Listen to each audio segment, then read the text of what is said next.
현대인을 짓누르는 가장 무거운 짐이 무엇입니까? 어, 스트레스입니다. 스트레스는 사람을 쉽게 지치게 하는 그 생명 파괴 요소입니다. 스트레스는 사람이 사소한 일에 짜증을 나게 만듭니다. 짜증스러운 그런 반응을 일으키게 하는 것이죠. 스트레스는 사람에게 심각한 질병을 안겨주는 그런 선봉장입니다. 또한 스트레스는 정신분열증을 유발하는 그런 발병 인자이기도 합니다. 스트레스는 판단력을 흐리게 하는 또 앞잡이입니다. 그래서 스트레스는 행복을 송두리째 앗아가는 불행 바이러스라고 할 수 있겠습니다. 모두가 이런 스트레스에서 해방되기 위하여 안간힘을 씁니다.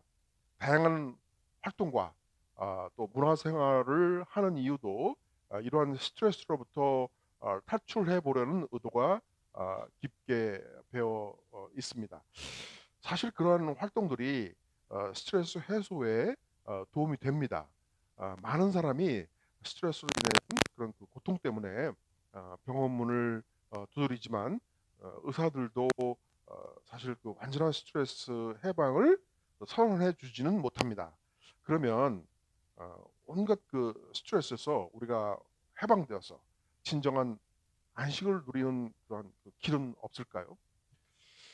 온갖 무거운 짐을 벗고 또 솜털보다 더 가볍게 살아갈 그럴 방법은 없는지요?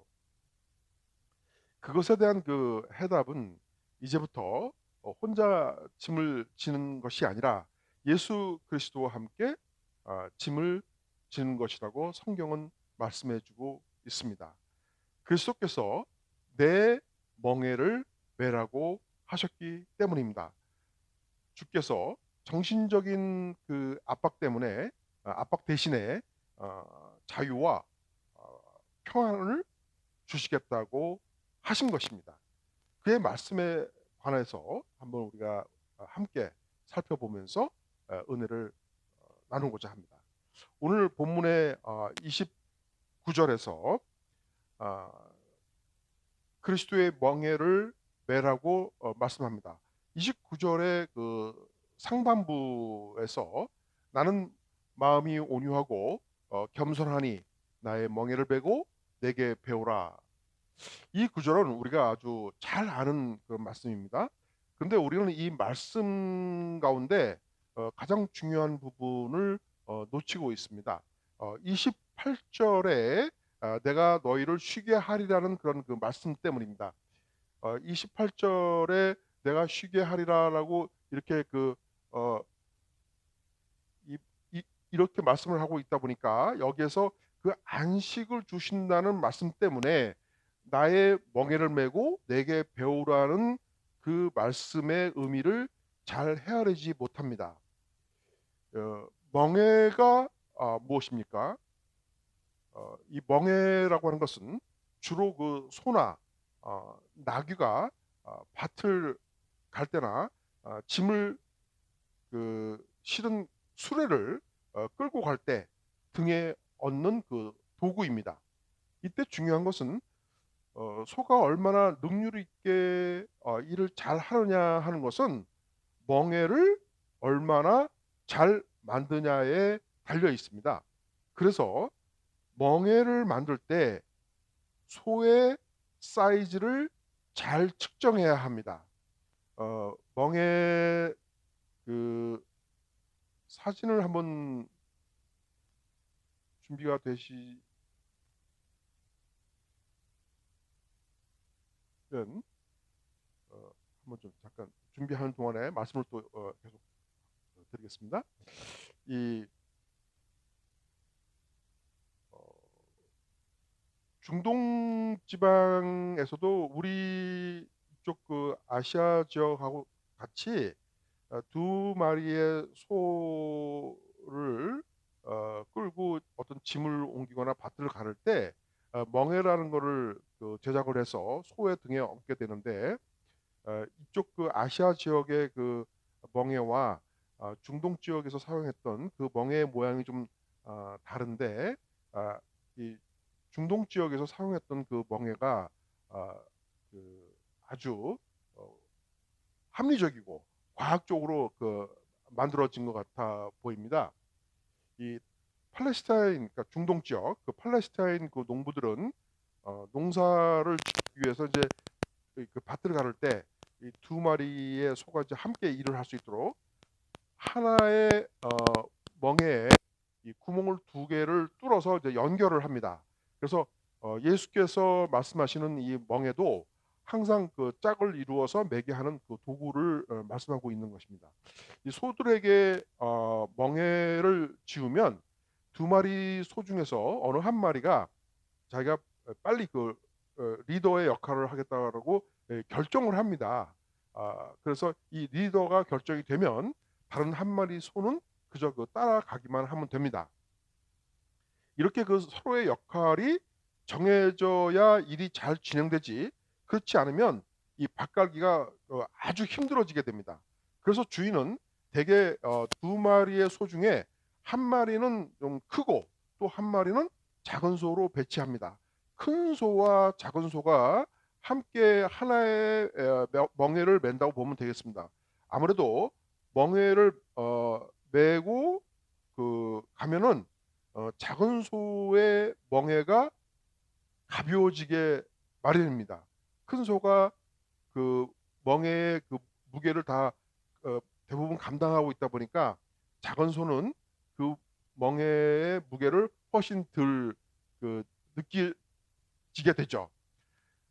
그리스도께서 나의 멍에를 메라 하심은 이 가까이는 그 제자들에게 하신 말씀입니다. 넓게 적용하면 일종의 그 은유법, 그러니까 메타포로서 우리를 향한 말씀이기도 합니다. 밭을 가는 소에게 멍에를 지우는 사람이 누구입니까? 당연히 소의 주인입니다. 그러므로 그리스도께서 나의 멍에를 메라 하심은 그리스도가 나의 주인이 되신다는 뜻입니다. 동시에 어, 그는 어, 나의 주인이기도 하지만 나는 그분의 종이 된다라고 하는 그런 의미가 됩니다. 우리가 기도할 때 또 찬양할 때 말씀을 들을 때 나의 생명의 주님이라는 그런 표현을 합니다. 바로 이 표현이 그리스도를 믿는 자가 그의 멍에를 질 수 있는 기본적인 자세가 되는 것입니다. 예수님께서 멍에를 메고 내게 배우라 하신 말씀의 의미가 무엇입니까? 예수님의 가르침은 이론이 아니라 실천입니다. 몸과 사랑으로 움직이는 그 실천입니다. 28절의 말씀을 보십시오. 28절의 말씀을 보시면 예수께서 수고하고 무거운 짐진 자들아 다 내게로 오라 내가 너희를 쉬게 하리라 하셨습니다. 어떻습니까? 뭔가 우리의 그 막힌 가슴이 확 풀리는 그런 말씀이지 않습니까? 28절로 끝나면 너무나 행복한 말씀인 것 같습니다. 그런데 이 조건이 하나 붙습니다. 나의 멍에를 메고 내게 배워야 쉼을 얻는다는 조건입니다. 이 28절과 29절을 놓고 보면 완전히 상반되는 그런 말씀이라고 할 수 있습니다. 인생의 짐을 내려놓으라고 하시면서 동시에 예수님의 멍에를 메라고 하시는데, 이것은 짐을 내려놓는 것이 아니라 하나의 짐을 더 지는 셈이지 않습니까? 그러면 예수님께서 나의 멍에를 메라 하셨는데, 그러면 이 멍에는 무엇을 말하는 것이겠습니까? 어, 지금 이 말씀을 하실 때 첫째는 바리새인들을, 그 당시에 바리새인들과 서기관들을 대상으로 그것을 염두에 두고 하신 말씀이었는데요. 지금 예수님께서 말씀하시는 내 멍에라고 하는 것은 율법의 멍에가 아니라 그리스도의 법을 의미합니다. 그리스도의 법이란 그리스도가 계시해 주시는 그의 계명들을 가리킵니다. 즉 그의 가르침을 의미합니다. 지금 이 본문의 말씀은 예수님께서는 완벽하게 율법을 지킴으로써 구원에 이를 수 있다라고 가르치는 바리새인과 서기관들을 염두에 두시고 하시는 말씀입니다. 그런데 이 바리새인과 서기관들은 613개의 율법을 지키라고 강요하면서 그들은 그 율법을 잘 지키는 척하기 위해서 길고 넓은 소매가 달린 옷을 입고 다니면서 사람들이 많이 보는 그 길거리에서 서서 기도를 하기도 했습니다. 그들은 가식적으로 자신들의 믿음을 보이면서 거룩한 척하려고 애썼던 것입니다. 그러나 그들의 심령에는 사랑과 긍휼은 없고 오직 엄격한 잣대의 정죄와 심판만이 있었을 뿐입니다. 그들은 그렇게 엄한 율법 지킴을 통해서 비로소 구원에 이를 수 있다고 믿었기 때문입니다.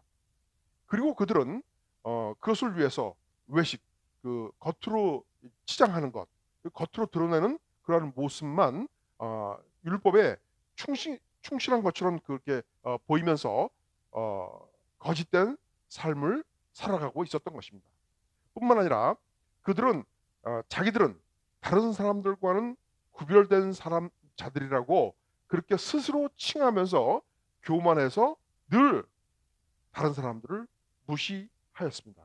이 바리새인이라는 말의 뜻이 영어로 파리스라고 하는데요. 이거 원래 히브리어의 페르심이라고 하는 그 용어입니다. 이 페르심이라고 하는 말 뜻은 구별된 자라는 뜻입니다. 구별된 자들이라는 뜻입니다. 그래서 이 바리새 사람들은 나름대로 어, 그 율법을 철저하게 어, 지킴으로써 구원에 이를 수 있다고 믿고 또 자기들은 아주 경건한 그런 삶을 살려고 부단히도 노력을 했었던 거는 사실입니다. 그런데 그런 어, 그 처음에의 그 바리새 사람들이 형성된 그 바리새파 사람들, 바리새 사람들이 그러한 사상을 가진 사람들을 페리심, 바리새 구별된 자들의 그 의도하고는 달리 점점 가식적으로 그리고 자기들은 굉장히 경건하게 산다라고 생각을 하면서 교만에 빠지게 됐던 것입니다. 그래서 그들과 이스라엘 백성들은 늘 무거운 마음의 짐을 지고 살아가야 했습니다. 그러한 그 바리새인들과 서기관들 그리고 유대인들을 향하여 그 그리스도께서 구원의 방법에 대하여 놀랍게도 대혁명적인 선포를 하십니다. 그것이 28절의 말씀입니다. 수고하고 짐진 자들아 다 내게로 오라 내가 너희를 쉬게 하리라.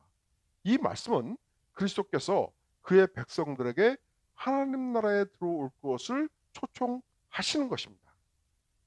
그리고 그들이 지고 있는 짐을 벗어 던지고 예수께로 나아오라는 것입니다. 다시 말씀드리면 예수께서는 그들에게 너희들은 모두 너희들 내면의 거짓된 마음을 회개해야 한다. 그리고 나를 믿고 나의 가르침을 따르라. 내가 너희들이 이룰 수 없는 그 율법을 지켜서 구원에 이르고자 하는 그것 대신에 쉽고도 참된 구원의 길을 가르쳐 주겠다라고 말씀하신 것입니다. 그 근거가 이 본문보다 앞에 그 말씀하신 20절부터 27절까지의 그 말씀드립니다. 20절부터 한번 보겠습니다. 20절. 예수께서 권능을 가장 많이 행하신 고울들이 회개치 아니하므로 그때 책망하시되 화 있을진저 벳세다야 너희에게 행한 베세다라고 하는 것은 그 조그마한 도시 이름입니다. 갈릴리 바닷가 근처에 있는 그 어, 도시인데요. 어, 그 북쪽에 갈릴리 바다 북쪽에 있는 그 조그마한 어, 마을이라고보다는 이제 조그마한 도시죠. 그래서 그 베세다야, 너에게 행한 모든 권능을 행한 두로와 시돈에서 행하였더라면 그들이 벌써 베옷을 입고 제 앉아서 회개하였으리라. 내가 너희에게 이르노니 심판날에 두로와 시돈이, 여기 지금 지도가 나오고 있는데요. 그 지금 여기는 이게 지금 지중해고요. 지금 이게 갈릴리 바다입니다. 이게 여기가 지금 그 이스라엘인데, 이스라엘이고 지금의 시리아가 이쪽에 있습니다. 그리고 어, 여기 지금 갈릴리 바다가 이렇게 있어요. 근데 베세다가 이 갈릴리 바다 이쪽 그 동북쪽에 이렇게 조그마한 도시가 있고요. 그 다음에 지금 이 말씀에서 그 언급하고 있는 두로와 시돈을 여러분들 많이 들으셨죠? 그래서 이 두로와 시돈 이쪽에 좀 조금 갈릴리 바다에서 조금 더 떨어져 있는, 근데 여기가 지중해 그 해변 도시입니다. 어, 여기 기왕에 이 지도를 보시니까 여기 가이사라 빌립보라는 말도 많이 나오는데, 그 가이사라 빌립보라는 지금 여기고, 그다음에 예수님이 태어나신 곳이 갈릴리 바다에서 멀지 않은 나사렛에서 태어나셨고요. 그리고 또 막달라라고 하는 조그만 또 도시도 여기 나오네요. 막달라 마리아가 이제 이 도시 출신의 여인이죠. 가버나움 여기 있고, 또 가나의 혼인잔치 할 때 가나가 여기 있고, 또 고라신이라고 하는 조그마한 도시도 여기 있고요. 어, 디베라, 이렇게 이제 주로 이 갈릴리 바다 근처에서 활동을 하셨습니다. 어, 지중해 사진을 한번 보실까요? 지중해 지도.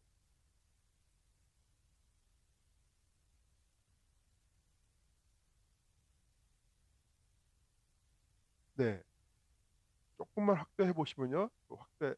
오케이. 예, 예. 그러니까 지금 이스라엘 여기, 그러니까 지금 여기가 이스라엘이고, 우리가 조금 전에 본 그 갈릴리 바다가 이 정도쯤 되는 것입니다. 예, 되는 것이고요. 그리고 여기가 지금 현재 터키인데, 이 지역이 이제 소아시아, 그 당시에는 소아시라고 한 것입니다. 그래서 성경에 나오는 많은 그 빌립보 교회, 뭐 에베소 교회 하는 그런 교회들이 다 이쪽에 이렇게 있고, 여기가 지금 그 현재 그리스, 그러니까 어, 옛날에의 그 헬라의 그 발상지이고, 이곳이 이제 그 마케도니아이고요. 그다음에 로마가 여기 있는 그 이탈리가 되겠습니다. 여기가 지금 그 지중해입니다. 네. 그래서 어, 23절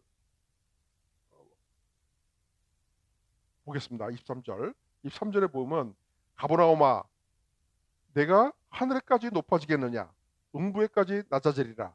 내게 행한 모든 권능을 소돔에서 행하였더라면 그 성이 오늘까지 있었으리라. 내가 너희에게 이르노니 심판날에 소돔 땅이 너보다 견디기 쉬우리라 하시니라. 그러니까 예수님께서 이 갈릴리 바다 근처에서 많은 사역을 이제 하시면서 여러 가지 기적을 보이셨잖아요. 그 기적을 보이셨는데, 만약에 그거를 음, 그 소돔에서 만약에 멸망했던, 오래전에 멸망했던 그 소돔에서 이 예수님이 이런 기적을 행했더라면 소돔이 회개하고 돌아섰을 거다. 어? 그런데 너희들은 지금 회개 안 하고 있다. 하고 지금 그 책망을 하시는 그런 말씀입니다. 이 말씀은. 그래서 이제 25절에 보면 그때 예수께서 대답하여 이르시되 천지의 주제이신 아버지여, 이것을 지혜롭고 슬기 있는 자들에게는 숨기시고 어린아이들에게는 나타내심을 감사하나이다. 옳소이다. 이렇게 된 것이 아버지의 뜻이니이다.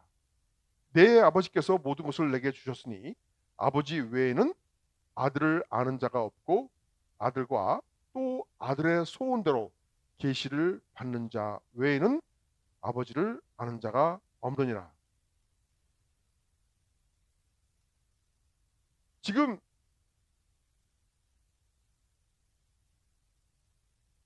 하나님의 뜻이 지혜롭고 25절에 보시면 지혜롭고 슬기 있는 자들에게는 숨기시고 어린아이들에게는 나타내심을 감사하나이다라고 지금 예수님이 말씀하시잖아요. 이 말씀은 무슨 뜻이냐면 서기관들, 바리새인들 본인들은 굉장히 그 지혜롭고 슬기롭다고 생각을 하는 사람들이에요. 그 사람들한테는 하나님의 뜻, 하나님 아버지의 뜻을 숨기셨다는 거예요. 그리고 어린아이라고 지금 예수님께서 말씀하셨는데 이 어린아이라고 하는 것은 그리스도의 백성들, 순수한 마음을 가진 어린아이와 같은 순수한 마음을 가진 자들을 의미합니다. 실제 어린 아기들을 의미한다기보다는 어린아이와 같은 그런 순수한 마음을 가진 그리스도의 백성들을 지금 의미합니다. 그래서 이 그리스도의 백성들에게는 하나님의 뜻을 나타내셨다고 하는 것입니다. 이것이 하나님의 뜻이라고 하는 것입니다. 이것이 아버지의 뜻이라고 하는 것입니다.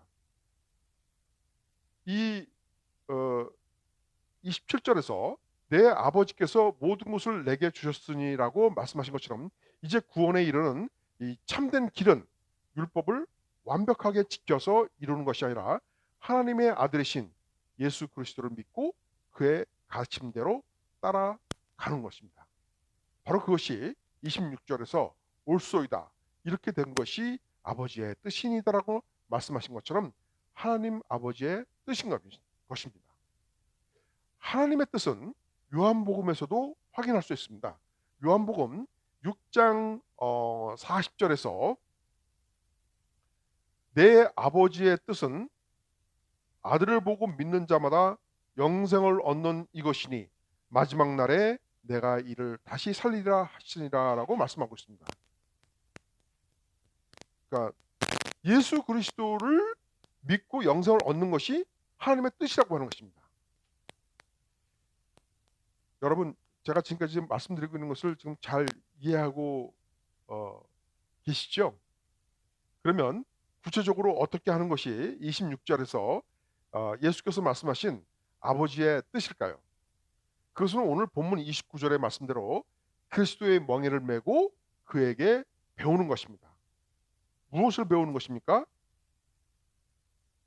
그렇습니다. 온유하고 겸손한 그리스도의 태도와 마음을 배우는 것입니다. 왜 그리스도의 태도와 마음을 배워야 합니까? 그 해답은 30절에 있습니다. 30절에서 이는 내 멍에는 쉽고 내 짐은 가벼움이라 하시니라 라고 말씀하고 있기 때문입니다. 이 말씀에서 그리스도의 멍에와 짐은 같은 뜻입니다. 따라서 그리스도께서 그의 백성들에게 지울 멍에는 쉽고 가볍다는 뜻입니다. 이 말씀에서 그 쉽고라고 우리말에서 이렇게 번역되어 있고 영어 성경을 한번 보십시오. 영어 성경을 보시면요. 그 easy라고 되어 있죠. easy. 이 영어 성경에 easy라고 번역되어 있는 이 원어 크레이스토스는 원래 그 불편하지 않은 쉬운 이라는 뜻이 있습니다.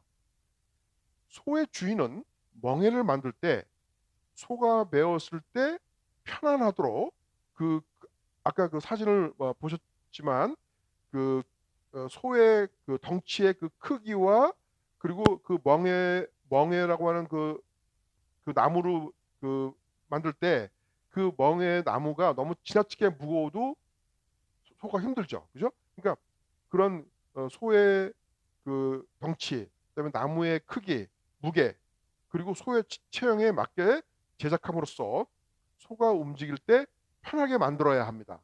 그것은 그 소의 주인이 자기의 소를 사랑하고 아끼는 마음으로 배려하는 것이죠. 그러한 면에서 크레이스토스라고 하는 용어가 또 다른 의미가 친절한 또는 자애로운이라는 뜻도 있는데요. 예수께서 크리스토스라고 하는 이 단어를 언급하신 의도는 그의 멍에가 자애롭다라고 하는 의미로 사용하신 것 같습니다. 따라서 이 30절의 말씀은 내 멍에는 자애롭고 내 짐은 가볍다라고 해석하는 것이 타당합니다. 그렇다면 왜 그리스도께서는 자기의 멍에가 자유롭다고 말씀하셨을까요? 그것에 대한 해답은 이렇습니다. 바리새인들의 율법에 대한 엄격한 형식주의와 그것을 지키지 않았을 때 받는 정죄 등으로 인해서 율법을 잘 지키는 척하기 위하여 취하는 바리새인들의 가식적인 태도, 그리고 자기들 스스로 구별된 자들이라고 자화자찬하면서 그런 교만한 태도로 살아가는 이 바리새인들의 율법주의하고는 달리 그리스도의 법, 즉 그리스도의 가르침은 자애로움으로부터 출발한다는 것입니다. 이것과 관련해서 호세아서 6장 6절을 한번 같이 보시겠습니다. 호세아서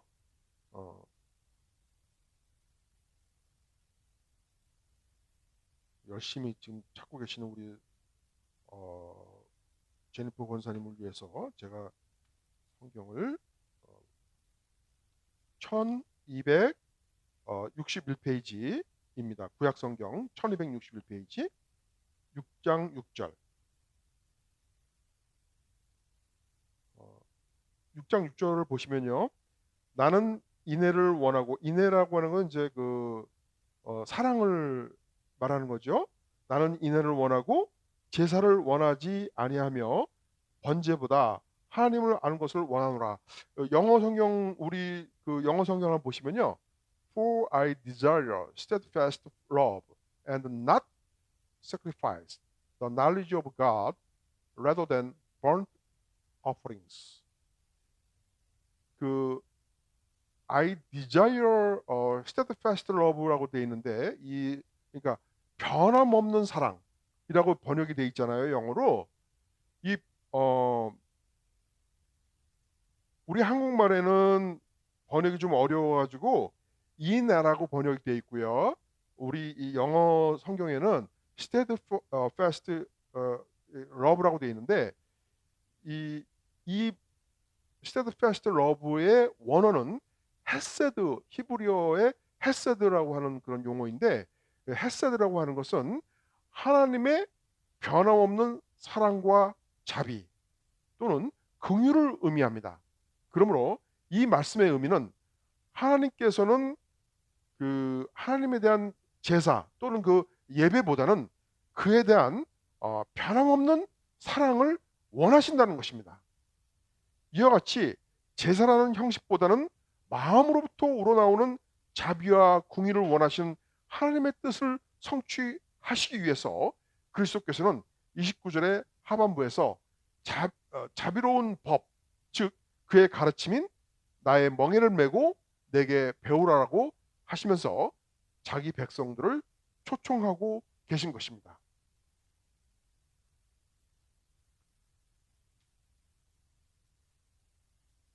그리스도께서는 이 자유로운 법이 가져다주는 평안함을 누리는 즉 안식의 길로서 온유할 것을 말씀하고 계시는 것입니다. 또한 29절의 상반부에서 나는 마음이 온유하고 겸손하니, 예수 그리스도께서는 자기가 온유하다고 말씀하심으로써 하나님의 속성을 그대로 지니신 분임을 밝히시고 있습니다. 온유하는 것과 겸손한 것은 서로 밀접한 관계를 지니고 있습니다. 온유한 사람은 필연적으로 겸손한 사람입니다. 또한 겸손한 사람은 필연적으로 또 온유한 태도를 보입니다. 그래서 성경은 온유함과 겸손함을 comparable, 호환적으로 상호간의 대처, mutually replace해서 사용하기도 합니다. 성경적 의미의 그 온유함이란 자기 의지를 꺾고 전능자이신 하나님 앞에 굴복하는 태도를 의미합니다. 따라서 믿음을 가진 자의 그 온유함은 다른 사람에게 긍휼과 자비의 마음으로 나타날 것입니다. 예수 그리스도, 그는 온유하고 겸손하신 그런 분이시기에 우리에게 그의 온유함을 배우라고 말씀하신 것입니다. 그리고 온유한 자에게 천국을 소유하게 될 것을 약속하셨습니다. 그리스도께서는 마태복음 5장 5절 그 산상수훈에서 온유한 자는 복이 있나니 그들이 땅을 기업으로 받을 것이요라고 말씀하십니다. 이 말씀에서 땅을 기업으로 받을 것이요라고 하는 것은 그리스도의 백성들이 장차 받게 될 새 하늘과 새 땅에 들어갈 것을 의미합니다. 우리는 그에 대한 계시를 이사야서 66장 22절에서 찾아볼 수 있습니다. 이사야서 66장 22절에 보면 내가 지을 새 하늘과 새 땅이 내 앞에 항상 있는 것 같이 너희 자손과 너희 이름이 항상 있으리라. 여호와의 말이니라. 그리고 계시록 21장 1절에서도 언급하고 있습니다. 또 내가 새 하늘과 새 땅을 보니 처음 하늘과 처음 땅이 없어졌고 바다도 다시 있지 않더라. 그래서 이렇게 발견될 수 있습니다. 이 세상에서는 강하면서도 공격적인 자, 그리고 이기적인 탐심에 의해서 질서를 무시하는 난폭한 자가 땅을 차지합니다. 그러나 천국은 그리스도의 뜻에 순종하고 온유한 자가 상속받을 것임을 성경은 약속하고 있는 것입니다.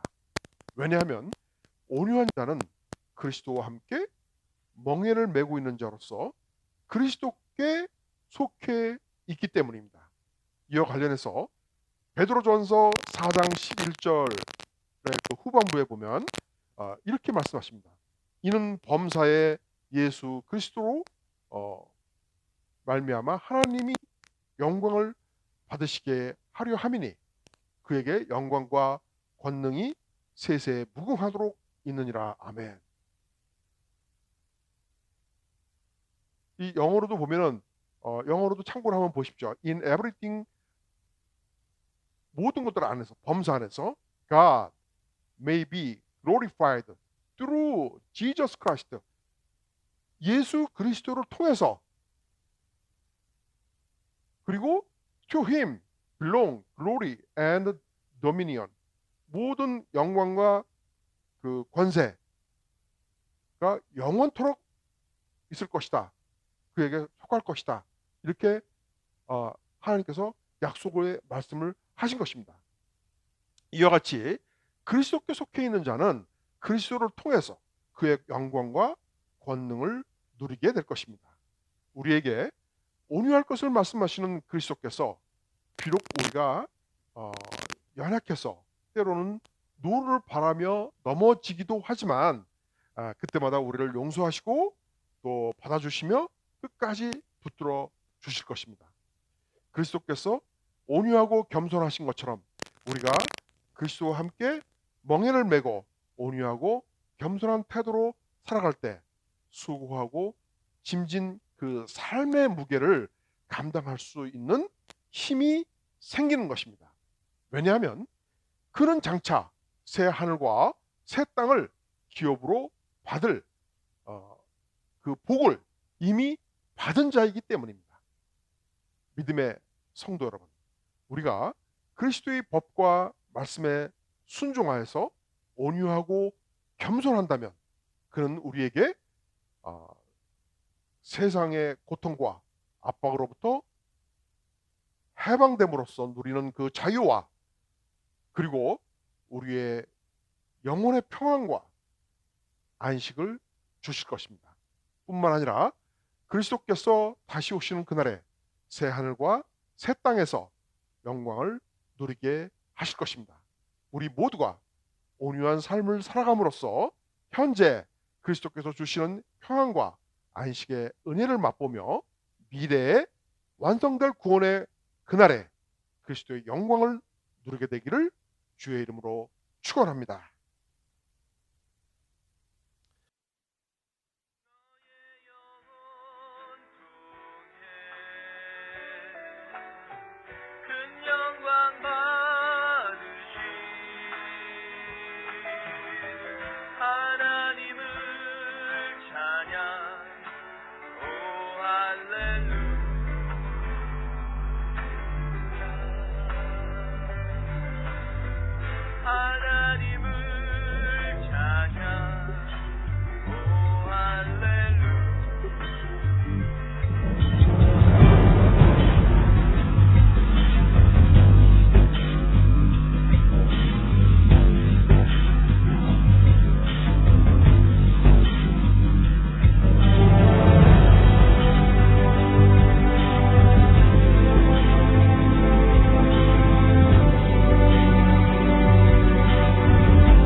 왕같은 제사장들이요 거룩한 나라요 그의 소유된 백성이니 이는 너희를 어두운 데서 불러내어 그의 기이한 빛에 들어가게 하신 자의 아름다운 덕을 선전하게 하려 하심이라.